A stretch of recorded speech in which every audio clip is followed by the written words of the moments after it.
আমাদের এলাকাকে দুর্নীতি মুক্ত করতে হবে, মাদক মুক্ত করতে হবে, চাঁদাবাজ মুক্ত করতে হবে। আমাদের যে একটা সুগার মিল রয়েছে, সেতাবগঞ্জ সুগার মিল, সেটাকে অবশ্যই আমরা যে কোনো ভাবেই হোক, যদি আমরা জনগণের ভোটে নির্বাচিত হয়ে সরকার গঠন করি, ইনশাআল্লাহ আমরা বোচাগঞ্জ অর্থাৎ সেতাবগঞ্জ সুগার মিলকে আমরা চালু করব।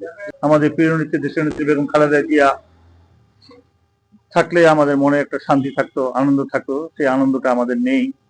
তারপরেও এই শোককে আমাদের শক্তিতে পরিণত করে এগিয়ে যেতেই হবে আমাদেরকে। আমাদের নেত্রীর আত্মার মাগফিরাত কামনা করছি। আমাদের প্রিয় নেতা জনাব তারেক রহমান সাহেবের হাতকে শক্তিশালী করার জন্য আমরা সবাই ঐক্যবদ্ধ আছি। আমাদের অনুভূতি হচ্ছে এখানেই যে আমরা যাচাই বাছাই আমরা টিকে গেছি। ইনশাআল্লাহ আমরা আগামী 12 তারিখে ভোটেও জয়ী হব ইনশাআল্লাহ। আমাদের বিশ্বাস যে আমাদের নেতাকর্মীরা সবাই ঐক্যবদ্ধ এবং সাধারণ মানুষ উদ্গ্রীব হয়ে আছে। বিগত 3-4টা নির্বাচনে তারা ভোট দিতে পারেনি, আগামীতে তারা বিপুল ভোটে আমাদেরকে জয়লাভ করাবে, এটা আমরা বিশ্বাস করি, আস্থা রাখি। জনগণের উপর আমাদের সেই আস্থা আছে, যেহেতু আগামী দিনের ভোট হবে জনগণের ভোট। তাই আমরা আশা করি জনগণ তাদের ভোট দিয়ে আমাদের বিপুলভাবে জয় করবে ইনশাআল্লাহ। আমার প্রধান পরিকল্পনা সেটা হচ্ছে আমাদের এলাকাকে দুর্নীতি মুক্ত করতে হবে, মাদক মুক্ত করতে হবে, চাঁদাবাজ মুক্ত করতে হবে।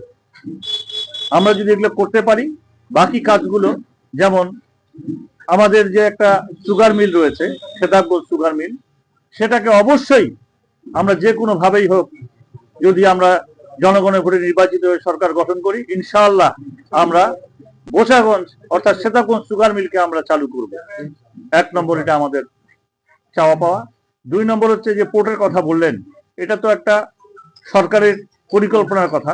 তবে যেহেতু আমাদের বিরল বোচাগঞ্জের এটা, সেহেতু আমরা চেষ্টা করব যেন সরকারকে বুঝিয়ে আমাদের এই পোর্টটাকে চালু করতে পারলে আমরা অর্থনৈতিকভাবে এবং আমাদের এলাকার মানুষের কর্মসংস্থান হবে, আমরা অর্থনৈতিকভাবে অনেক এগিয়ে যাব আমরা বিশ্বাস করি। সেজন্য আমাদেরও পরিকল্পনা থাকবে, চেষ্টা থাকবে সরকারকে যেভাবে হোক আমাদের এই পোর্টটা চালু যদি করাতে পারি, আমাদের এলাকার অর্থনৈতিক উন্নয়নের জন্য এটা বড় ভূমিকা রাখবে বলে বিশ্বাস রাখি।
ভাই সরেন ভাই